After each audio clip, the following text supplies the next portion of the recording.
Alright, welcome everyone to our weekly reading of Prometheus Rising by Robert Anton Wilson.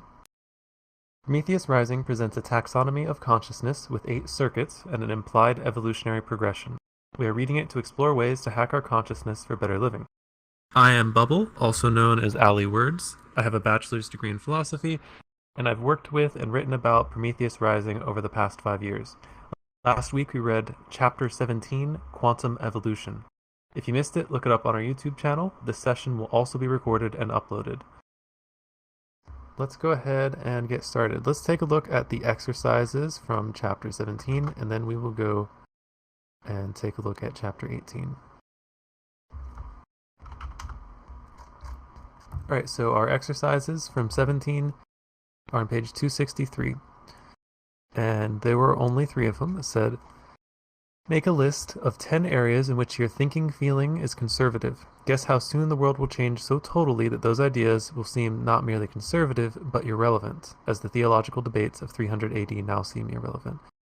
2. Make a list of 10 areas in which you're conceptualizing as radical. Guess how soon the world will change so totally that you will seem conservative in those areas. 3. Accept the longevity hypothesis. Imagine you are going to live at least 300 years.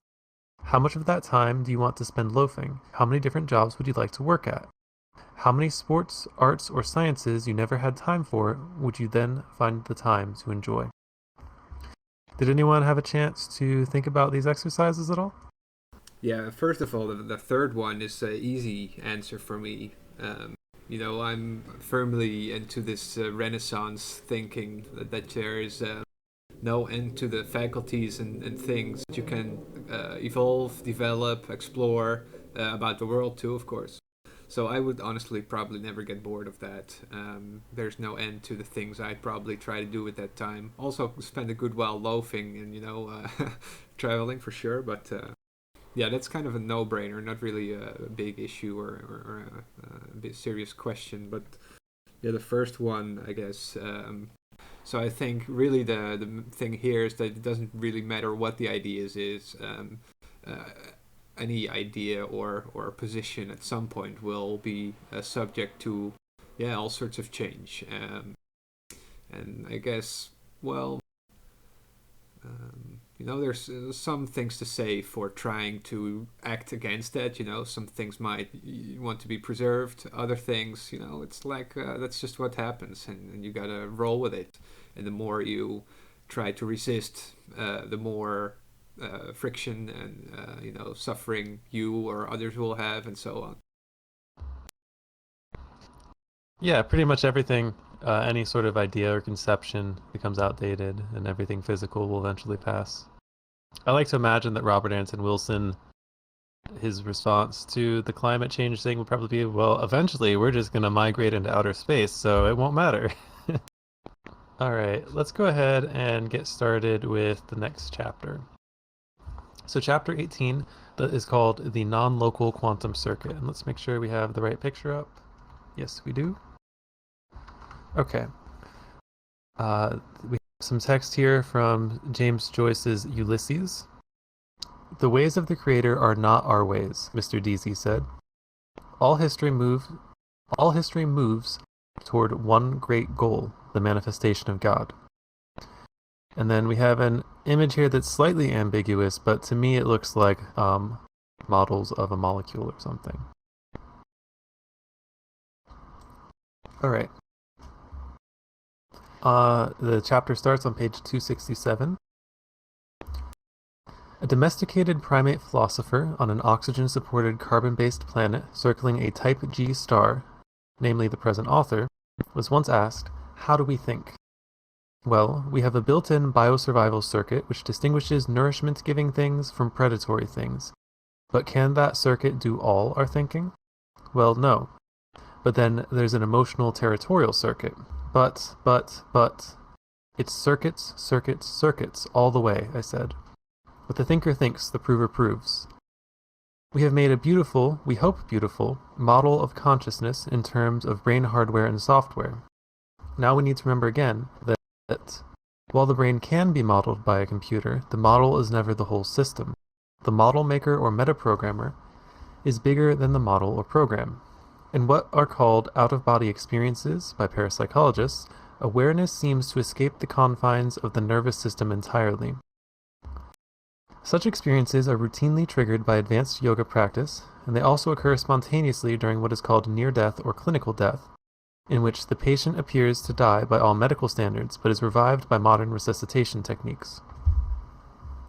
Out-of-body experiences also occur with heavy doses of LSD and with ketamine, and an anesthetic with strange psychedelic side effects. They are also reported in shamanic traditions all over the world and by many occultists in our own society. Example: one day in 1973, during a neuroprogramming experiment, I saw something happening to my son at exactly that time in Arizona, over 500 miles away. We can process this datum in various ways. We can say that my astral body actually traveled to Arizona. This is the occultist theory. We can more conservatively say that I developed extrasensory perception and saw Arizona without going there. Saw and going are in quotes. There are many parapsychologists who prefer this third circuit map of the eighth circuit experience. We can try to aver that I only happened to think of that scene while it was happening, by synchronicity. This is the Jungian approach. Or we can sweep it under the carpet by muttering mere coincidence or sheer coincidence, which is the traditional rationalist approach. We prefer to say, in accord with earlier writings of Timothy Leary and the present author and the speculations of the Physics Consciousness Research Group in San Francisco, that such cases illustrate a special working of what is called in quantum mechanics Bell's theorem. Bell's theorem is highly technical, but in ordinary language it amounts to something like this. There are no isolated systems. Every particle in the universe is in instantaneous, faster than light, communication with every other particle. The whole system, even the parts that are separated by cosmic distances, function as a whole system. Now, such faster-than-light communication seems to be forbidden by special relativity, which makes a problem. Bell's theorem, however, is inescapable. A theorem in physics is not a mere theory. It is a mathematical demonstration which must be true if the mathematics contains no flaw, and if the experiments on which it is based are replicable. Bell's theorem contains no mathematical flaw, and the experiments are replicable and have been replicated several times. And yet, we cannot dispense with special relativity either, because the mathematics there is equally flawless, and the experiments are legion that confirm it. Two solutions have been proposed, and both assume that the communication involved in Bellian transmissions does not involve energy, since it is energy that cannot move faster than light. Dr. Edward Harris Walker suggests that what does move faster than light and holds the whole system together is consciousness. We may eventually be forced to accept this, in which case physics will have justified pantheism, or at least panpsychism. The other alternative proposed by Dr. Jack Sarfati is that the medium of Bellian transmissions is information. Pure information, in the mathematical sense, does not require energy. It is that which orders energy. It is the negative of entropy, that which brings disorder to energy systems. Dr. Sarfati explains his theory as follows. Imagine that your brain is a computer. As modern neurology suggests, now imagine that the whole universe is a big computer, a megacomputer, as John Lilly has proposed. Then imagine that the sub-quantum realm, the realm of what Dr. David Bohm calls hidden variables, is made of many computers. Now, the hardware of each computer, the universe, your brain, the sub-quantum mechanisms, is localized. So the hardware of each computer, like your brain, or the universe, or the sub-quantum mechanisms, that hardware is localized. Each part of it is somewhere in space-time, here, not there, now, not then. But the software, the information, is non-local. It is here, there, and everywhere, now, then, and everywhen. The highest varieties of shamanic and yogic consciousness seem to begin from dilation beyond the immediate, out-of-body experience, and dilates rapidly and dizzily much further, to union with the smallest and the largest, the cosmic mind, in short. This seems to be what would necessarily happen if the brain turned on to the non-local information system proposed by Sarfati and implicit in Bell's theorem. The metaphysiological circuit is the cosmic information system. The synchronicities of circuits 5 through 7 are just the dawning notes of the symphony of all interrelated harmonies revealed to those who have experienced Circuit 8 in action. It is hard to avoid hyperbole when talking about such matters, but everything one can associate with the idea of oneness with God or oneness with everything. All those things are part of what is experienced in the vistas beyond space-time of this metaphysiological circuit. Mystics stammer, gibber, and rave incoherently in trying to discuss this. Beethoven says it for all of them without words in the fourth movement of the Ninth Symphony. The words of Schiller's Ode to Joy, which Beethoven set to this virtually superhuman music, are a linear third circuit map conveying only a skeleton key to the multi-level meanings of the 8-circuit language of the melodic construction itself, which spans all consciousness from primitive biosurvival to metaphysiological cosmic fusion. Alright, that brings us to a picture. Alright, so we have a picture here of concentric circles, and then it looks like there are many small circles that are receding into the background. And maybe some of those are spheres or something. But it says the whole system is a whole system. Some of you might be aware of like hollow fractal theory, and this is kind of referring to something like that, where any given part is connected to everything else. And it's suggested here that you could use many different models to describe the experience, but so far it's kind of pointing towards like the information model, the cosmic information system, and that all of it is connected to everything else. Alright, the metaphysiological circuit. Wheels within wheels within wheels. Dr. Sarfati's computers within computers within computers. Consciousness or information perceived as coherent intelligence expanding to infinity in all directions. Alright, that is the end of the chapter. It's a super short chapter. I guess we'll pause. Does anyone have any comments or questions about chapter 18? And I'll do a summary real quick, also, if there are no questions yet. Alright, let's do a recap of this pretty short chapter. It's almost just like an essay. So I like this opening quote because it is alluding to something that I don't think is directly stated. And it says, "The ways of the Creator are not our ways," Mr. Deasy said. "All history moves towards one great goal, the manifestation of God." So there's a lot to unpack here. I think the reason that Robert Anton Wilson might be using it, or one of the reasons he might be using it, is the idea of all history moving toward one great goal. And this is specifically a modernist idea, the idea of a grand narrative. It's been a while since I read Lyotard. But the idea is that the way Robert Anton Wilson is using it, the universe itself is creating these sorts of feedback loops that he's analyzing as circuits. And the way they happen to work out keep self-reinforcing themselves and spiraling ever outwards, almost like the next picture, expanding and growing larger.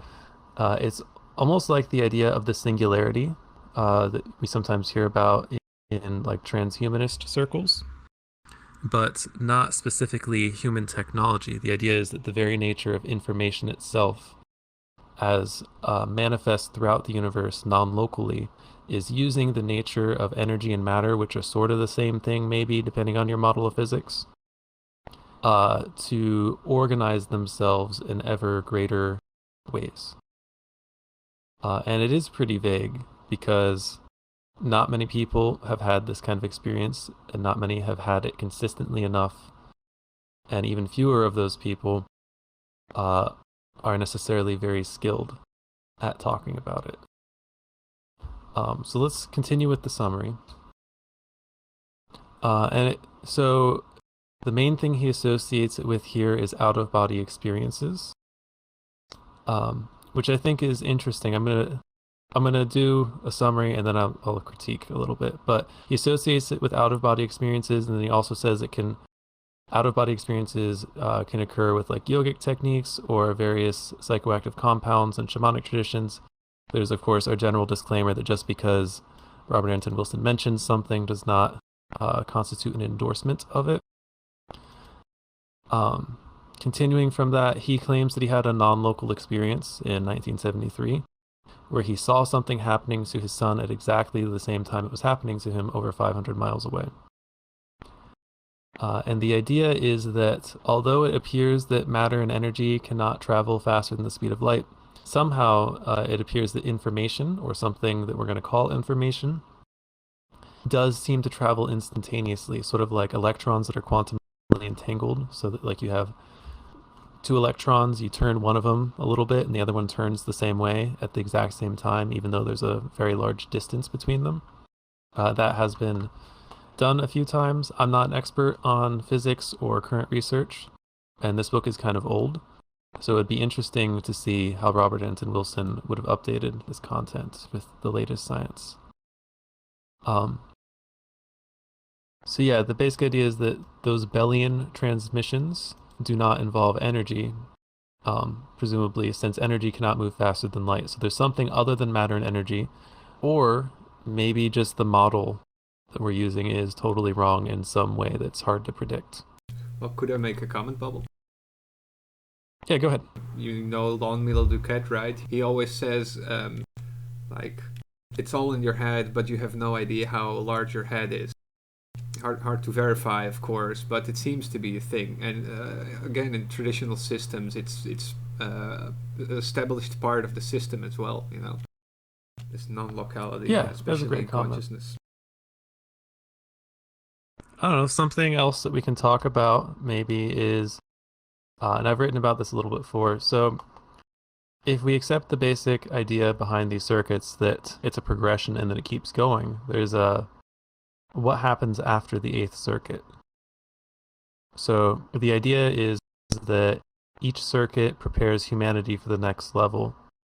And Robert Anton Wilson thought that once we started getting up into these higher circuits as a species, that eventually humanity would migrate into space. What happens if enough of humanity learns to consistently embody this eighth circuit as he's imagined it? And this is a thought experiment. I'm not claiming that like history will necessarily turn out this way, but what does that look like? A culture of like shamans, like everywhere. That seems weird.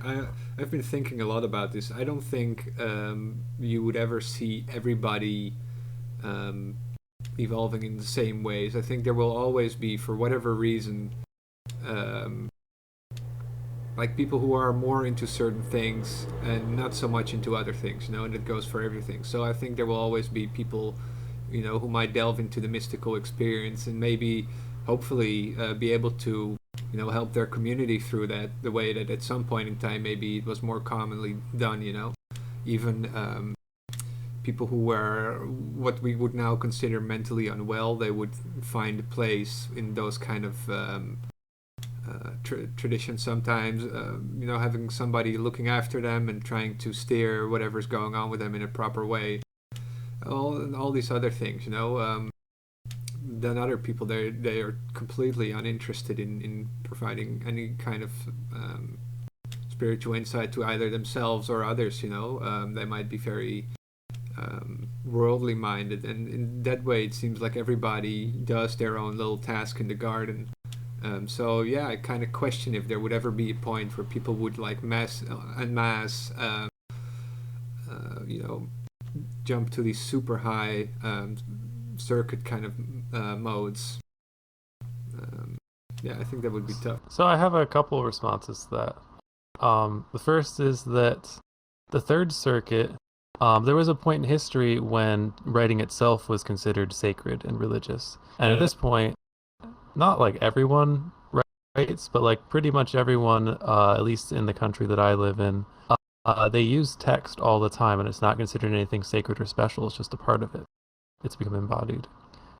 And then my other response to that is I'm not sure that humanity as we know it, like I agree with your essential point that humanity as we know it would not seek these things out, but the thing that comes after humanity would not necessarily view it as spiritual, and it would just be a part of their essence. And that I think such a thing could be best described as like a hyper-intelligent artificial intelligence whose existence is as patterns of information flow and is aware of itself in that way, rather than being localized to a single body. Yeah, I think something pretty major would have to happen for people to get access to whatever is beyond that barrier, because I think things like language and so on, they're firmly in the domain of our current biology and the capacities we have with that. We might have to drastically evolve even further to have these things become a norm rather than something that you have to really chip at and work at through study, practice, and whatever. All right, I guess let's wrap up today's session. Thank you for coming to today's session. A recording will be up on YouTube in the coming days. Join us again next week, same day and time. You can follow what I do outside VRchat over at my Linktree. That's linktr.ee/elephantwords. Linktree/elephantwords. If you haven't already, join VRM Discord. We have a URL in the lobby. And consider supporting VRM by donating, supporting on Patreon, or becoming a volunteer. More information at vrmystery.school/support. This is the end of today's session, but feel free to mingle in the lounge.